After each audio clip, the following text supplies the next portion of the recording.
Bernie Sanders is proposing a 32-hour work week, justified in part by productivity gains from artificial intelligence. Welcome back to the AI Breakdown Brief, all the AI headline news you need in around 5 minutes.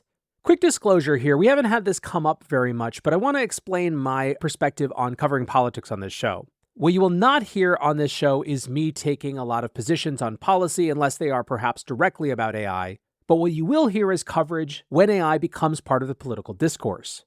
I am interested constantly in how a new technological and sociological phenomenon like AI finds its way into left, right, and independent politics, and that's what has me interested in this week's announcement from Senator Bernie Sanders. I think most of you will know who Bernie Sanders is at this point, but he is a former US presidential candidate who came very close to winning the nomination from Hillary Clinton, and who is a standard bearer for the far-left progressive movement. Bernie tweeted a couple days ago, "Moving to a 32-hour work week with no loss of pay is not a radical idea. It's time for people working to benefit from advancements in AI, automation, and new technology, not just corporate CEOs and wealthy stockholders on Wall Street." The announcement reads, Senator Bernie Sanders, chairman of the Senate Committee on Health, Education, Labor, and Pensions, today announced that he will introduce legislation to establish a standard 32-hour workweek in America with no loss in pay, an important step towards ensuring that workers share in the massive increase in productivity driven by artificial intelligence, automation, and new technology. Senator Sanders said, "Today, American workers are over 400% more productive than they were in the 1940s, and yet millions of Americans are working longer hours for lower wages than they were decades ago. That has got to change. The financial gains from the major advancements in artificial intelligence, automation, and new technology must benefit the working class, not just corporate CEOs and wealthy stockholders on Wall Street. It's time to reduce the stress level in our country and allow Americans to enjoy a better quality of life. It is time for a 32-hour workweek with no loss in pay." CNBC reflects that, quote, "The bill comes after months of business leaders such as JP Morgan Chase CEO Jamie Dimon and Microsoft co-founder Bill Gates predicting that people could within decades work as little as 3 days a week due to innovations in AI and automation. Republicans, unsurprisingly given that this plan comes from Bernie Sanders, are not particularly into it. However, their reasons don't seem to be about a disagreement about AI productivity or who should benefit from AI productivity, but instead because of the cost it potentially imposes on small businesses and industries which require different types of working structures such as retail stores, which need to be open longer. And indeed, this drawing the line between different types of businesses was a really common theme. For example, Senator Bill Cassidy of Louisiana shared skepticism that AI's advances were going to be equally distributed. Said Cassidy, "A mom-and-pop restaurant is not really seeing increased productivity from AI. They're having trouble finding enough people to fill shifts." So here's what I think is fascinating about this conversation.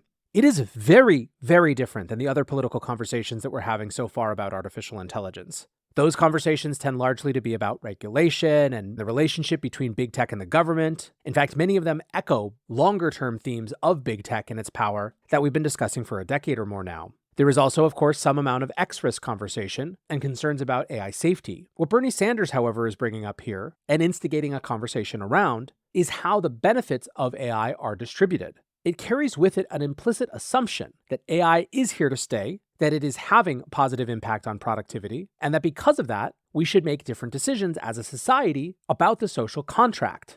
Now, a lot of the counterpoints being made are refreshingly substantive relative to US politics. How does this impact something like retail? What about small business owners that really are having a hard time filling shifts? Those are, of course, the political negotiations and practicalities that would need to be worked out, but I feel strongly that whatever answers we come to as a society, it is our prerogative in the context of this new technology to ask whether it changes what we believe the appropriate social contract is. Whether we think that because of AI, giving a 32-hour workweek should entitle you to the same gains that 40 hours a week once did.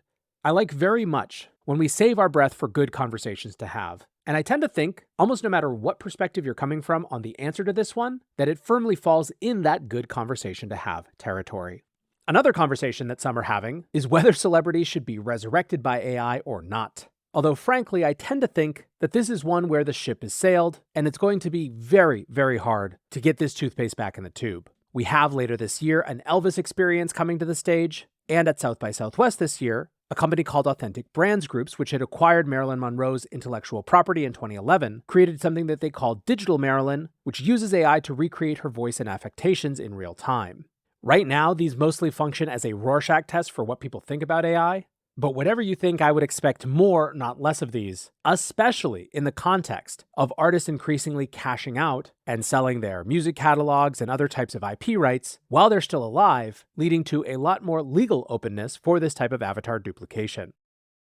Over in the world of Wall Street, AI continues to eat finance as it is eating everything else. The latest example being that Morgan Stanley has named a head of artificial intelligence for the first time. The company is promoting Jeff McMillan, who has worked in their wealth management division for some years, to oversee AI across the firm, including all of their internal implementations. Last year, McMillan had overseen a project to create a Morgan Stanley customized solution for employees based on GPT-4.